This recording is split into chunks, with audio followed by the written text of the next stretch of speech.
बात करेंगे कि आज ना सिर्फ आज के लिए लेकिन पूरे साल के लिए आपकी क्या रणनीति होनी चाहिए, किस तरीके के सेक्टर्स पर, किस तरीके के स्टॉक्स पर आपको फोकस करना चाहिए, इन सब पर आपसे चर्चा होगी। नीरज जी, गुड मॉर्निंग और हैप्पी न्यू ईयर। आपको भी बहुत बहुत नए साल की शुभकामनाएं, और हमारे जो दर्शक जुड़े हुए हैं, हमारे साथ जो मेरे दोस्त जुड़े हुए हैं, उन सबको नए साल की बहुत शुभकामनाएं। और हेल्थ और वेल्थ दोनों पे आपको पूरा फोकस करना है, और हेल्थ पे ज़्यादा फोकस करना है, क्योंकि हेल्थ ठीक रहेगी तभी वेल्थ को एंजॉय करेंगे आप। तो ये फंडा है, फंडा है, पैकिंग ऑर्डर है। सबसे ऊपर मेंटल हेल्थ, यस, उसके बाद फिजिकल हेल्थ, उसके बाद वेल्थ। मेंटल हेल्थ होगी तो फिजिकल हेल्थ अपने आप आएगी, फिजिकल हेल्थ और मेंटल हेल्थ दोनों होंगी तो वेल्थ झक मार के आएगी आपके पास, ये मान के चलिए आप। और स्टॉक मार्केट तो पूरा का पूरा गेम ही हेल्थ का है। अगर आपकी मेंटल हेल्थ स्ट्रांग है और आप फिजिकली स्ट्रांग है तो फिर उसके बाद आप अच्छी ट्रेड्स लेते हैं, अच्छे सेटअप लगाते हैं और सब अच्छे से करते हैं। ये यस। तो 2023 एक बेहतरीन साल रहने वाला है। तो कैसा रहेगा 2023? मुझे लगता है कि इस साल बहुत सारे डेवलपमेंट्स हैं, इंडिया में भी, वर्ल्ड में भी।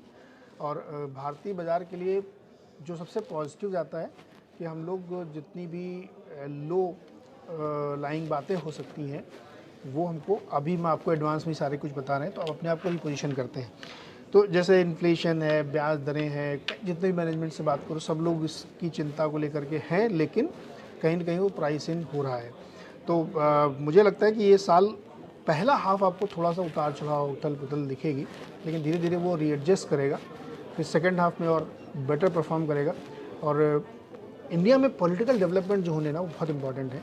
तो वो आपको मई जून से ही, अप्रैल मई से ही मोमेंटम दिख जाएगा। कर्नाटक इलेक्शन उसका सबसे बड़ा ट्रिगर पॉइंट होगा, और उसके नतीजे आगे का रास्ता तय करेंगे, और फिर धीरे धीरे वो आपको बढ़ता दिखेगा। मुझे लगता है कि 2023 2022 से थोड़ा बेटर रिटर्न देगा, और कुछ सेक्टर तो बहुत ही आउट परफॉर्म करने वाले हैं। बिल्कुल। और देखिए, शुरुआत हो चुकी है। हम पिछले 3-4 दिन से आपको मेटल्स की बात बता रहे थे। आज भी देखिए क्या ज़बरदस्त तेज़ी है मेटल्स में। आप उस दिन भी हमने एक चीज़ डिस्कस की थी कि अभी भी लेट नहीं हुआ था उसको उस ट्रेड में जाने के लिए। अच्छा, एक भूषण ने सवाल पूछा है कि what is my new year resolution for 2023 on personal and professional front. देखिए, मैं बड़ी बातें नहीं करूँगा। पर्सनल फ्रंट में मेरा रेजोल्यूशन है खुश रहना।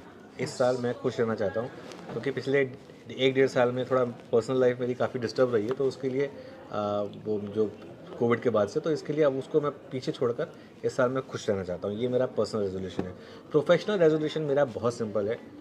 एक टीम हमारी बहुत अच्छा काम कर रही है, उसको बस हमको लीड करना है और अच्छे से काम करना है। Results will follow.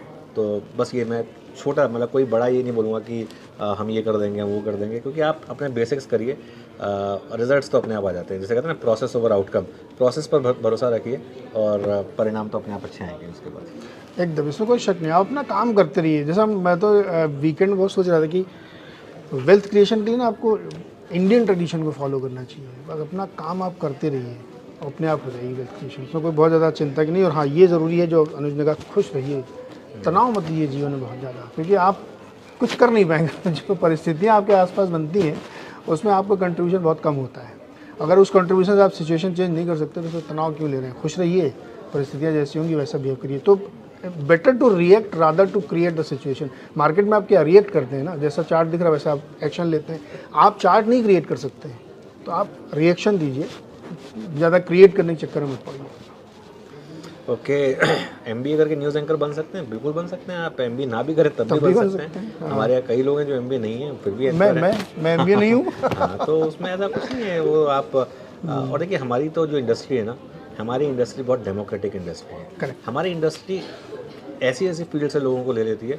हम सिर्फ देखते हैं कि पैशन है या नहीं है, दूसरा स्ट्रेस में काम करने की क्षमता है या नहीं है। बस ये 2 चीज़ें चाहिए हमको। उसके बाकी तो हम सिखा देते हैं। उसके बाद बाकी हमारी इंडस्ट्री सिखा देती है। नीरज जी, मतलब मुझे याद है जब मैंने ज्वाइन किया था, तो जब मुझे पहली बार ऑन एयर आने के लिए बोला था, तो वो यही देख के बोला था कि देखो, तुम्हारे अंदर पैशन है और तुम्हारे अंदर एक जज्बा है कि कुछ भी हो जाए सिचुएशन तुम संभाल लोगे। तो बाकी तो हम करा लेंगे तुमसे। और वो यही हुआ। मतलब और हम दोनों ने ऑलमोस्ट सेम टाइम ज्वाइन किया था ये नेटवर्क, और सेम टाइम पर ही ऑलमोस्ट ग्रो किए हम। तो ये तो खैर मतलब हमारी खैर किस्मत भी अच्छी रही है कि हम थोड़ा सा इस नेटवर्क के पार्ट रहे हैं, उससे भी फ़र्क पड़ता है। खैर हर नेटवर्क में ऐसा होता है ये मैं कह नहीं सकता। अच्छा, जावेद जी ने एक सवाल पूछा है कि टाटा स्टील 102 पे 3000 खरीदें, निकाल दूं या रखें। देखिए जावेद जी, मैं वही बात बोलूँगा जो मैंने आपको उस दिन भी बोली थी।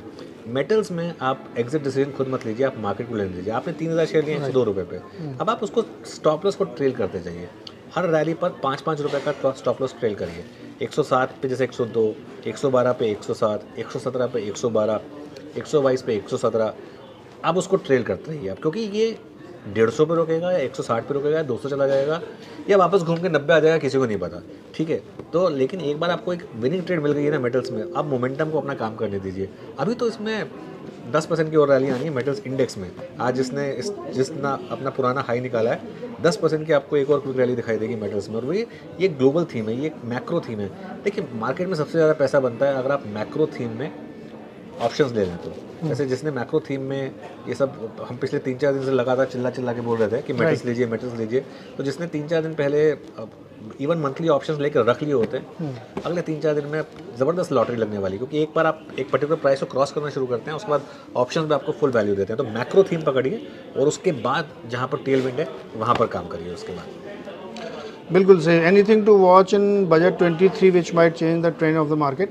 देखिए बजट में चूँकि हम लोग बार बार कह रहे हैं कि इलेक्शन से पहले का फुल बजट ये होगा, उसके बाद एंट्री में आएगा। हालांकि सरकार अब जो उसका ना आखिरी हथियार होती है वो अगले के लिए रोक के रखेगी, लेकिन इस बार भी मेरी नज़र तो इस पर रहेगी कि सरकार की बैलेंस शीट कैसी है।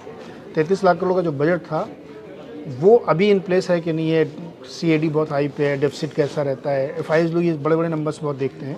तो मैं देखूंगा बैलेंस शीट अगर ठीक लग रही है तो फिर मार्केट में कोई दिक्कत नहीं। अगर बैलेंस शीट में थोड़ा बहुत टेढ़ा मेढ़ा हुआ तो फिर मार्केट का ट्रेंड बदल जाएगा। अच्छा, वैभव जी पूछते हैं कि मैंने एक मेंशन किया था कि जो अक्टूबर 2022 में मार्केट लो बनाएगा वो मार्केट अगले 2 साल के लिए नहीं तोड़ेगा, क्या ये व्यू इंटैक्ट है? देखिए मैं एक और चीज़ बोलता हूँ, व्यू की एक वैल्यू होती है लेकिन प्राइस एक्शन की ज़्यादा वैल्यू होती है।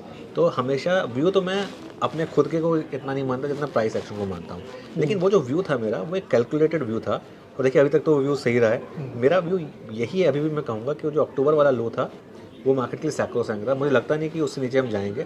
किसी कारण चले भी गए तो वो बाइंग अपॉर्चुनिटी होगा। जाएगा या नहीं जाएगा उससे आपको लेना देना नहीं है, आपको लेना देना होना चाहिए अगर गया तो मैं क्या करूँगा, ठीक है ना। एक तो होता है कि देखिए आपने बोला था नहीं जाएगा, अब चला गया, अब आप पकड़े गए, ठीक है, अगर आपको उससे खुशी मिलती है तो वो अलग बात है। लेकिन अगर आपका नज़रिया ये है कि अगर गया तो आप क्या करेंगे, तो उसमें आप ज़्यादा पैसा बनाएंगे। अगर गया और आप खरीदेंगे तो ये मैं कह सकता हूँ कि आप ज़्यादा पैसा बनाएंगे, ठीक है ना। अब ये यहाँ पे कोई लॉटरी टिकट तो है नहीं या रूल तो है नहीं कि चल लगना ही चाहिए।